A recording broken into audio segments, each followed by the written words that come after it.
started. Well, welcome everyone who's joining us today. You are moving out of the waiting room and into the main room here. So we'll give folks just a minute to pop on.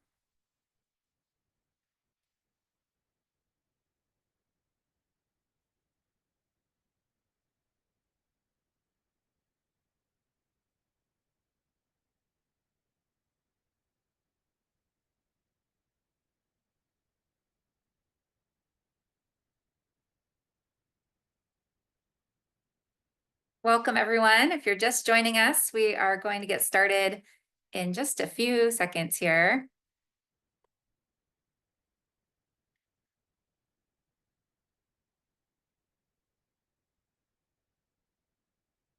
Right. My name is Tiffany Scroggs, and I am the program director for the Washington Apex Accelerator. And we are a program that's housed at the Thurston Economic Development Council and other locations around Washington State. And our mission is to help businesses navigate government contracts and subcontracts. We're funded in part by the U.S. Department of Defense and are in partnership with federal agencies, including Army Corps of Engineers. So it's a delight today to help facilitate today's session regarding the Duckabush Ecosystem Restoration Project. So I don't want to take up a ton of time. I'd love to see us get diving into the material today. It's my pleasure to introduce Juliana Houghton with the U.S. Army Corps of Engineers. She's the project manager out of the Civil Works branch. So Juliana, if you want to take it away, and I'll advance the slides when you're ready. Awesome. Thanks, Tiffany, and thanks everybody for joining us today. We are excited to discuss the Duckabush Ecosystem Restoration Project. This is a large project with our non-federal sponsor, the Washington Department of Fish and Wildlife. I will be speaking as well as members from our contracting team and our technical lead engineer, Glenn Cotto. And we also have the Washington State Department of Transportation that's been working with the Washington Department of Fish and Wildlife to design parts of the project, some very large parts of the project, and Grace Amundsen Barncaw will be discussing those slides as well. Next slide, please.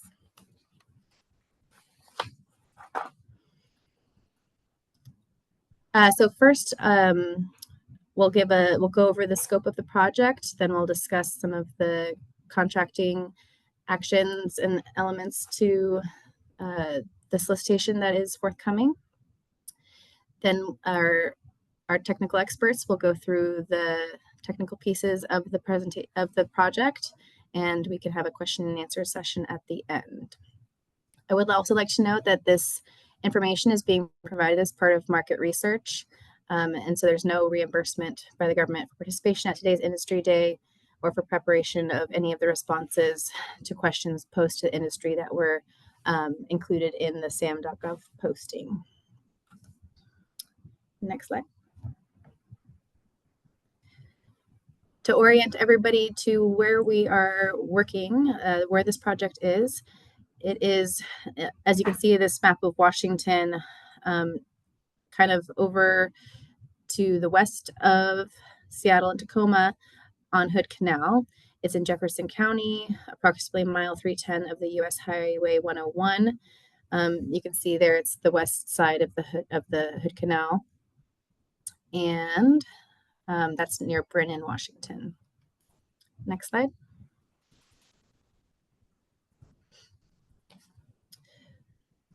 This project is part of a much larger study that the Corps, U.S. Army Corps of Engineers, will say Corps frequently throughout. I will also say WDFW for the Washington Department of Fish and Wildlife, our non-federal sponsor. We partnered with them for a large-scale study of opportunities to look at Puget Sound nearshore ecosystem restoration. Duckabush was one of 3 projects that was authorized in 2016 to proceed to implementation. And you can see in this image, we have the existing Highway 101 and a new bridge right behind it. This is an artist rendering of the project kind of midway through construction. And the main goals of the project are to restore the natural function of this Duckabush estuary so it can create and maintain estuarine habitat in a self-sustaining manner. The Puget Sound nearshore ecosystem restoration paradigm is to improve improve processes for the ecosystem kind of return itself back to a more natural and restored state. But this will be accomplished in Duckabush in this project by removing and modifying existing structures so that those habitat forming processes can be restored.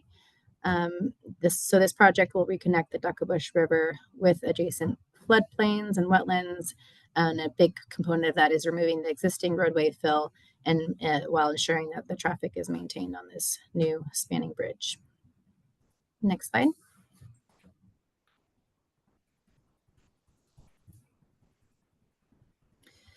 So there are many project benefits. The ecosystem restoration purpose is the most important to reiterate. Like I said before, the process-based restoration, it improves habitat for fish and wildlife. That's especially important for endangered species. We have the Hood Canal summer chum in Hood Canal that are listed as endangered, and those salmon as well as Chinook are our main food source for the endangered southern resident killer whales. So the improvements to the habitat, increased habitat connectivity, improved water quality do benefit those species and other wildlife in the area. This project will also reduce backwater flooding and allow us to have modernized road and utility infrastructure that improves our resilience to climate change, natural disasters, and also it's estimated about 1,300 jobs will be created through the construction of this project. Next slide.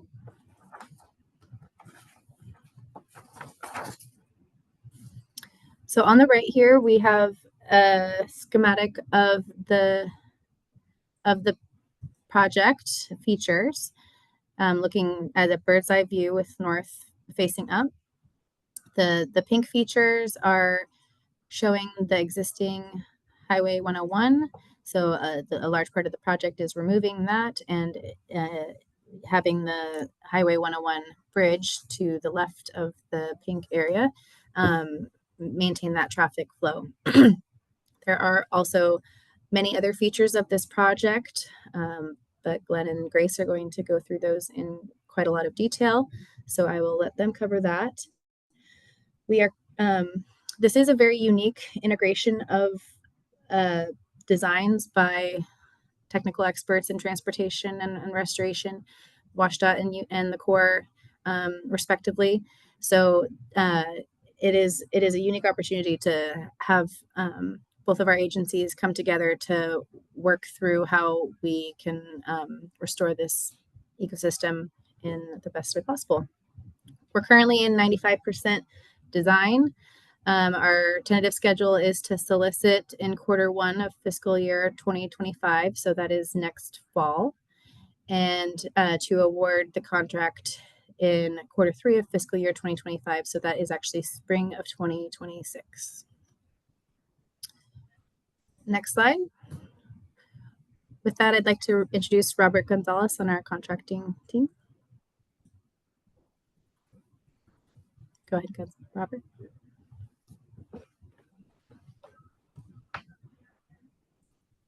All right. Good morning, everybody. My name is Robert Gonzalez. I am the contracting officer for this project. This is a high-level overview brief of the project. This project will be solicited as an unrestricted construction project utilizing the best value trade-off process to award a firm fixed price contract. The construction magnitude, as you can see, will be 100 million to 250 million. We'll be utilizing the FAR Part 15 procedures. And lastly, with this project being solicited as an unrestricted project, we will be looking for a submission of a small business commitment document. Okay. Thank you for your time and appreciate it. Thank you for being out here. Thanks. Next slide. And on the topic of small business, I didn't like to introduce Anshanae. Hi, good morning. My name is Anshanae Nomoto. Might have met some of you on the call today at some of our outreach events. I usually like to give the perspective from the small business office because as required by statute, which is the Small Business Act, each federal agency must have a small business program office, and I'm a full-time small business professional and a member of USACE Command as well as in 1102 like contracting. So my sole purpose is really to be a resource for the small businesses in our district opportunities, but also to provide whatever support I can in assisting small business liaison officers at the larges that are interested in submitting proposals with, getting their subcontracting plans together and their if we do intend to go full and open on this requirement, which I believe is still to be determined. So small businesses, I just want to give some advice as far as getting engaged early in the event that any solicitations in this program fall under unrestricted. There will be requirements in the solicitation for large businesses to show how much they plan to incorporate small businesses in their work. So small business participation is still an important evaluation factor that requires small businesses to be involved in the procurement, work with large businesses, and small business participation is based on total contract dollars under FAR Part 15. If this was AE or architect and engineering, it wouldn't be included. But subcontracting plans, which is different from small business participation documents, is based on total subcontracting dollars. And they're always required for other than small businesses who submit proposals based on a particular dollar threshold. For this particular contract, most definitely large businesses will have to submit a subcontracting plan and a small business participation plan. So USACE will have required goals for large businesses to follow based off of our market research, determining how much small business involvement there might be if we were to go full and open and allow large businesses to submit proposals. Build your relationships, small businesses network. If you're looking at JVs, things like that. You can look at SBA Subnet. There's the site. I believe that's still active. They provide a lot of information on vendors who are looking for smalls to be compliant in their subcontracting goals, as well as FPDS. You can do research on what businesses are doing work for us right now. And you can always reach out to me. I can walk you through some of those systems and those programs to get an idea of how to utilize those tools. Utilize sam.gov. Following this meeting, there will be opportunities to add your information, gather more information about this requirement. Okay, so slides and interested vendor attendee listings should be available. I believe Tiffany can confirm that, but know who's in on this meeting so that you can kind of figure out who you might want to reach out and speak with regarding teaming opportunities. If there are minimal opportunities for subcontracting, maybe this particular industry, which we have yet to find out with, our market research, maybe there are little subcontracting opportunities. Maybe most folks do most of the work themselves. The prime contractor, excuse me, might have sufficient in-house capabilities. Explain that in your proposal, in your small business participation document, and in your and you can ask for a waiver from the contracting officer if there are no subcontracting opportunities. You need to just explain that thoroughly to request that waiver. Understand that you have responsibilities as a large business under FAR 52-219-9 to show good faith effort, particularly with your past performance. That's what we're going to look at. Have you been submitting your ISRs if you did federal work? Are you submitting your ISRs and your SSRs? We look at that to see if, one, you as a large business understand the subcontracting program, and two, that's going to be a future indicator if you're going to be successful in this project. It's a very large project. We want to make sure that if large vendors are going to be our primes, that they are going to maximize opportunities for small business. That's our job, that's the statute, and that's what I'm here to assist with. If you have any questions, you can feel free to reach out to me. My information is towards the end of this slide presentation. Thank you.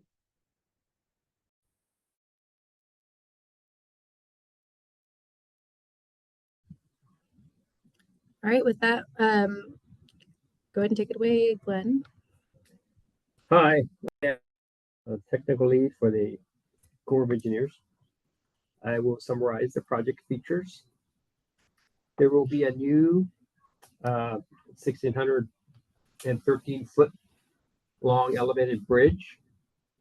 It will include a new Duckabush intersection with a left turn lane.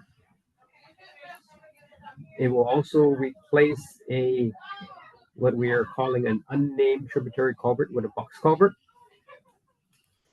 and replace a Pettigene Creek culvert with a new widespread 81-foot long bridge.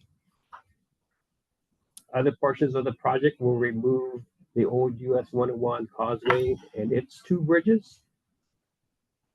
It will also remove earthen training berms, remnant piles, and a remnant roadbed along the project area. It will also include excavation of 6 new channels near their historic configurations in the estuary. The project will construct 2 new parking lots at each end of the bridge and include estuary access from those parking lots. Finally, it will include installation of engineered log jams and anchored large woody debris placement. Next slide.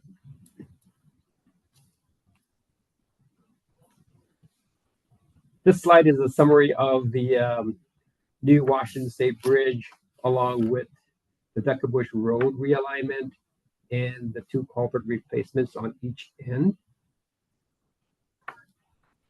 Next slide, please. This slide summarizes the USACE work, which includes the demolition of wooden piles on the middle right area, along with the remnant roadbed removal and installation of large woody debris in that area. It includes the demolition of the 2 new bridges, the existing causeway, installation, construction of the new channels, and the installation of the large woody debris and engineered log jams along the site. This figure does not illustrate scattering of wood material that is left over from clearing trees in the area. On the upper left area, you can see the improved south parking or WDFW parking area. And along the Duckabush Road, there will be the new north parking area.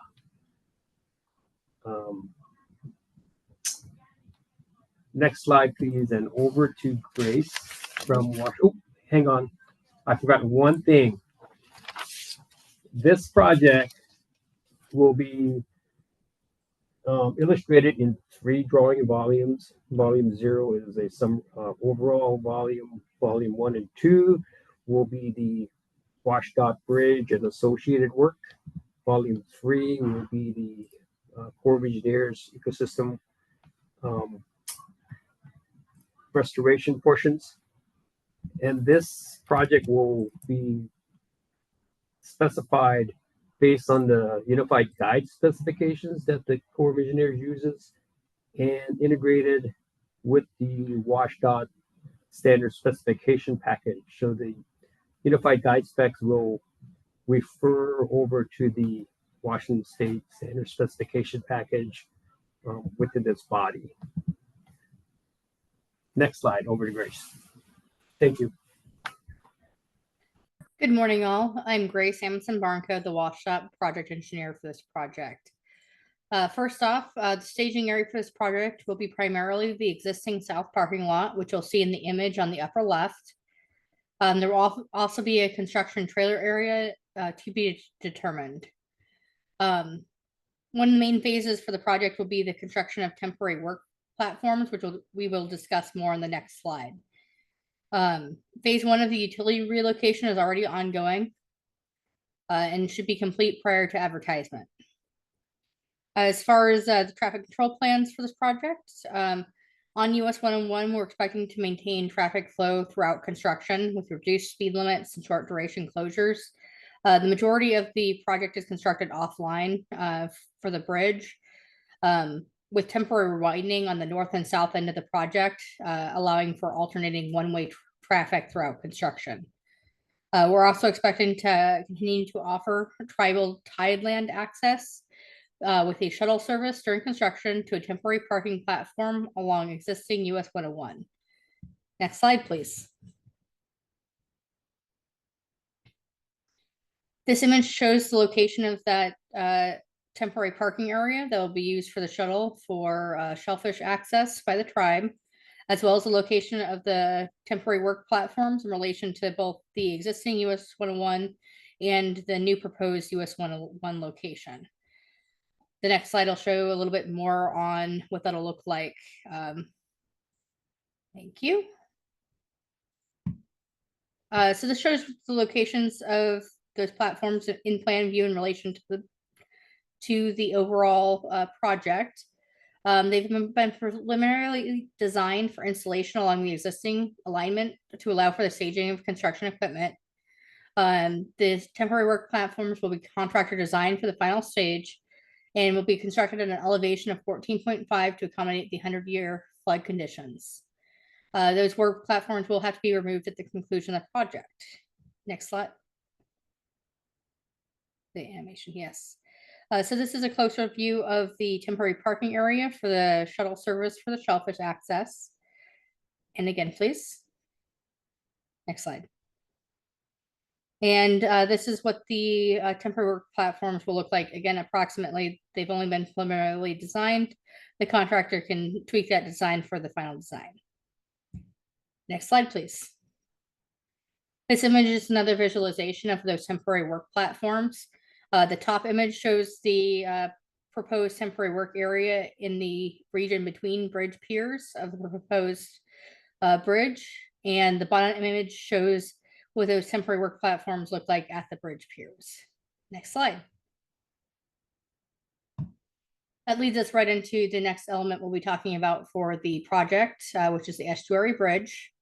This bridge is expected to be, again, 1,613 feet long for the overall bridge, precast post-tension concrete splice girders, which allows us to lengthen spans, reduce piers, and reduce impacts to the estuary. We're expecting to have epoxy coating on all reinforcement. The girder spans at the maximum are 135 feet. The bridge is at about, varies between, at the beginning, 26.51 feet for the proposed bridge, at the middle, 31.6 feet, and at the end, 26.42 feet. That's all above the existing US 101 bridge elevations, which are at about 21 feet. The southern proposed bridge approach will also have two walls on either side, and the northern end will also have a wall wrapping down around Duckabush Road. The historic bridge will be documented by the Corps, a historic monument installed, and the bridge will be dismantled and removed as part of this project. We're also expecting this new estuary bridge to involve fairly deep shafts as part of construction. Next slide, please. There are two culverts that are being removed as part of this project. This shows the location of the first of the existing culverts that will be removed. Next slide, please. and it will be replaced with a split box buried structure. This is at an unnamed tributary to Hood Canal. It's at the southern end of the project. The buried structure will have a span length of 43 feet, design span of 19 feet, and a design height of 18.7 feet. The structure will also call for wing walls, both up and downstream of the culvert, down to 2 feet below the scour depth. We're also expecting that work to include stream restoration, such as plunge pools. Next slide, please. This is the location of the second culvert that will be removed as part of this project. That's at Pettigene Creek on the north side of the project. Next slide, please. At this location, we're calling for that culvert to be replaced with a bridge. That bridge will be 81 feet long, 42 feet, 10 inches wide, single span, 5 girders, 2 piers, pre-stressed concrete. This area is tidally influenced, which will have to be considered during construction phasing. For the actual construction phasing, we're anticipating the west side of the structure being constructed first offline, with traffic then shifted onto it, one lane, 2-way alternating traffic, and then the east side constructed. At this location, we are expecting that scour countermeasures will be required. The design is calling for a buried rock revetment. We're also calling for wing walls, curtain walls, and retaining walls at this location, up and downstream. There will be stream restoration features in this location as well. Next slide, please.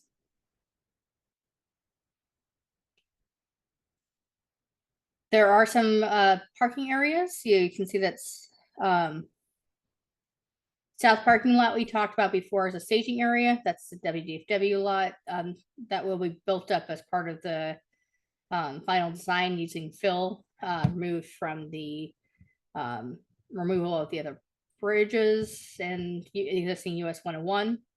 The north parking lot will have approximately 5 spaces. There will also be pedestrian access constructed as part of this project, including trails from both parking lots as part of the core design. And they'll talk a little bit more about that. Next slide, please. The south parking lot, as I just mentioned, will receive fill from the removed causeway. The access into the parking lot will remain in the approximately the same location. There is adding the addition of a vault toilet for this parking lot for the WDFW wildlife area. And there's also going to be some stormwater features in this area, including a bioswale that will treat the southern part of US 101 and calves that'll treat runoff for the south parking lot itself. The bioswale will be placed in the parking lot vicinity. Next slide, please. One of the other elements of this project is the realignment of the Duckabush intersection in the north parking lot. The Duckabush Road intersection will be realigned to the north and elevated.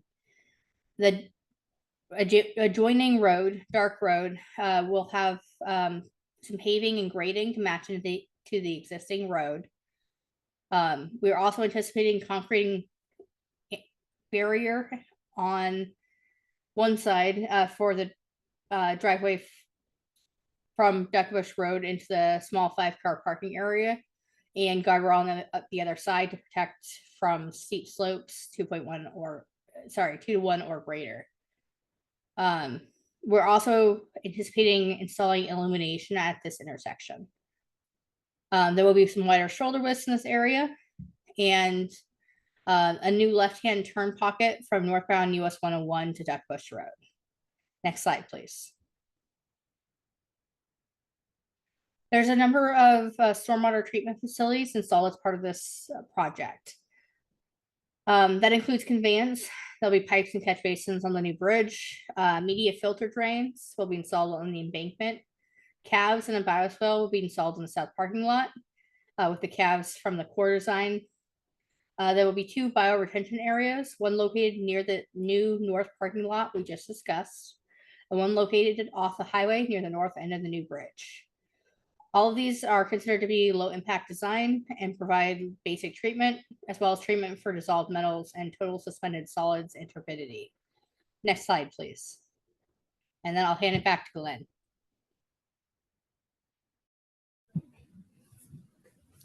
Hi, Glenn again. This slide covers the parking and pedestrian access. As we covered earlier, parking lot on the south end is the WDFW parking lot, which will be raised with excavated material from the causeway. And the north parking over at the Duckabush Road. Both parking areas will have paths crossing under the new bridge to the estuary floor elevation level. Next slide, please.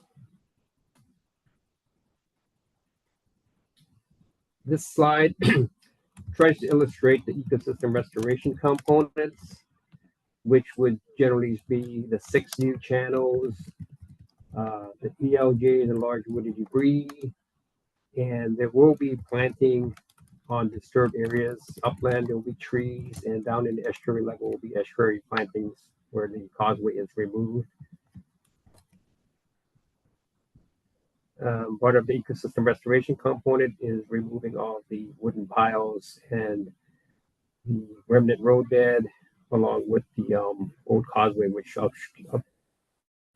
obstructs the flow of the river. Next slide, please. The demolition components, I kind of stated some of this earlier, is demolition of the wooden piles in the river and demolition of the remnant roadbed along Duckabush Road.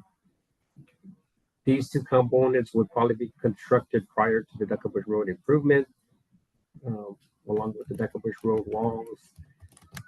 The training berms on each side of the Duckabush River would be removed along with the main causeway down to the estuary elevation. The 2 existing bridges would get removed along with that. Next slide, please. This slide illustrates the 2 bridges, the South Bridge, number 266, looking upstream, and the North Bridge, number 265, also looking upstream. These 2 bridges would get removed as part of the restoration. Next slide, please. This is a recent photo of the wooden piles that is in the river that needs to get removed. There's about 26 of these wooden piles on the north part. Next slide, please.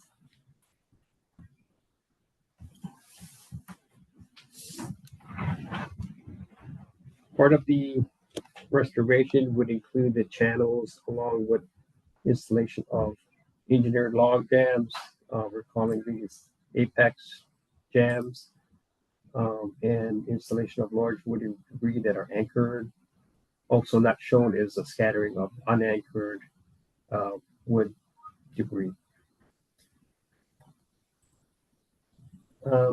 Next slide, please. This is a typical example of the apex jam and an example of anchored large wood. Next slide, please. This is a rendition of the completed project without the existing roadway and the new bridge constructed, along with the 2 parking lot improvements.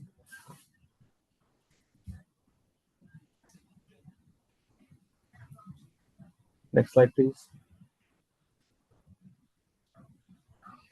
Special considerations for this is there's going to be 2 separate work windows, one for saltwater areas and one for freshwater areas. Along with this is any work down at the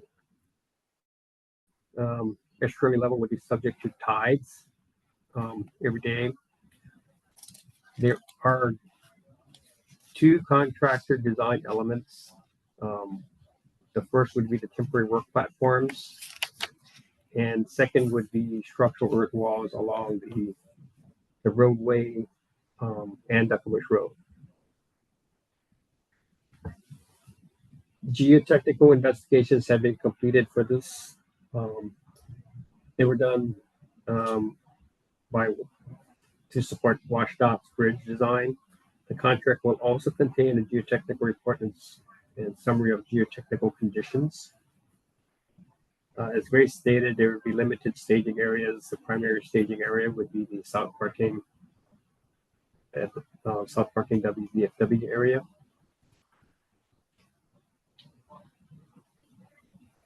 Next slide, please. And as Grace stated, there'll be year-round traffic on the roadway. Current diversion will be the contractor's responsibility for work down in the water level. Environmental considerations. The area is in a tidal estuarine work area and it has sensitive habitat. Low impact methodologies and BMPs are required for environmental compliance. NEPA has been completed with the exception of the water quality certification. The water quality certification and water quality monitoring plan will be provided by USACE or Corps of Engineers. And a letter of authorization for the Marine Mammal Protection Act will also be provided by USACE Corps of Engineers. There is an intervention discovery plan and sensitive area exclusion zone illustrated. The exclusion zone is illustrated on the plans. There will also be engagement with a variety of stakeholders, including tribal, county, and the traveling public. Next slide, please. And over to Juliana. Thank you. Yes, thank you, Grace and Glenn, for covering all the technical information, and Robert and Shanae for covering our contracting process. We're happy to take questions at this time and also by email to Landris Bedranda, who's our contracting specialist. His email is listed there at the top. Shanae is also happy to take questions in regarding small business. We will post the questions and answers along with this presentation on sam.gov. I also already stated in the chat, but there was a question about the attendee list and contact information. We will include that in that post as well. I would also like to remind everybody that we asked questions of industry in the sam.gov posting for today's industry day, and we need those answers to those questions in 2 weeks, and we will not be commenting further on those questions, but they can be found at that sam.gov notice and link listed there. We also had a question in the chat about schedule, so there is one more slide at the end if you could move to that for a moment. So we are in design phase still, but nearing completion.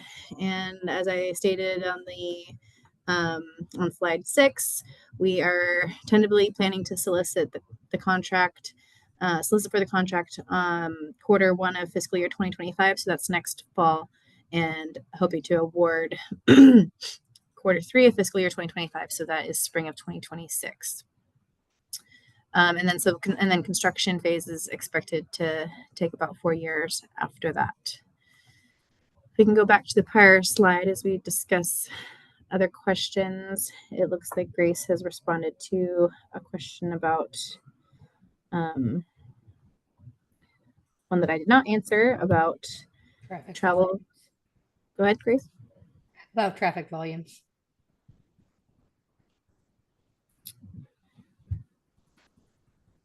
A new question Awesome. just came in, Juliana, for is the project fully funded? If you could talk about that more.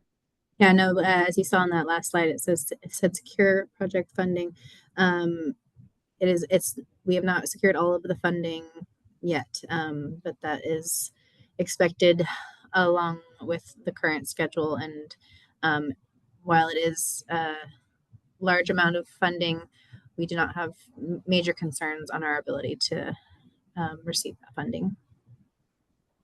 And earlier on, there was a question about controlled unclassified information, the CUI notice at the top of the slide deck, and you answered that in the chat. And I'll just insert there that your local Washington Apex Accelerator or the Apex Accelerator in your state can help you understand the impact of cybersecurity requirements on defense contracts in general. So feel free to reach out. We can chat with you about what we know now and what might be forthcoming. Thank you.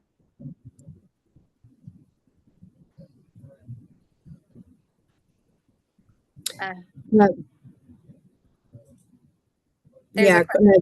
Jeff, are the details available for the site visit tomorrow? We did have that in the SAM posting as well and requested RSVPs by yesterday, but I spoke to Londres and we'll still take a couple more. We do have a large group tomorrow, so we will be splitting into 3 small groups to look at the various areas of the project site. But those should be on that link right here on this slide. And Marnie has dropped that same link into the chat for quick access.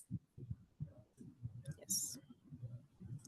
Any other questions? I do have an attendee. Dennis has his hand raised. Dennis, are you able to chat your question or use the Q&A feature?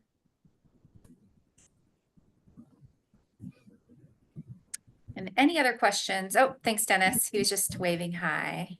No worries. Any other questions for the team here today?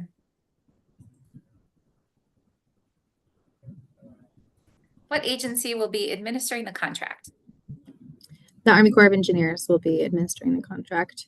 But this is, as stated, the Highway 101 bridge is the largest feature in this construction contract, and critical for the restoration of the river below it. So we have been partnering closely with our team at WashDOT on not only design, but also on construction management and ensuring that we have a solid plan in place to utilize a lot of the expertise that they have in transportation projects in Washington. And we will also have their support with some construction management presence on the ground and utilizing a lot of their standard specs and inspection processes and that sort of thing. Hopefully that answers your question. And Grace, if you had anything else to add on that, please do.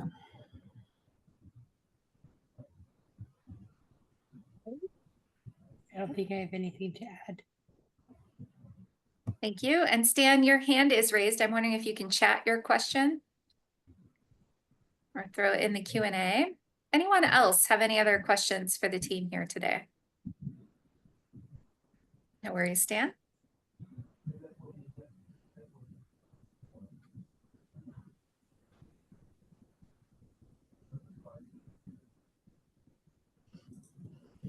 Okay, any parting thoughts from Juliana or anyone else on the team here today?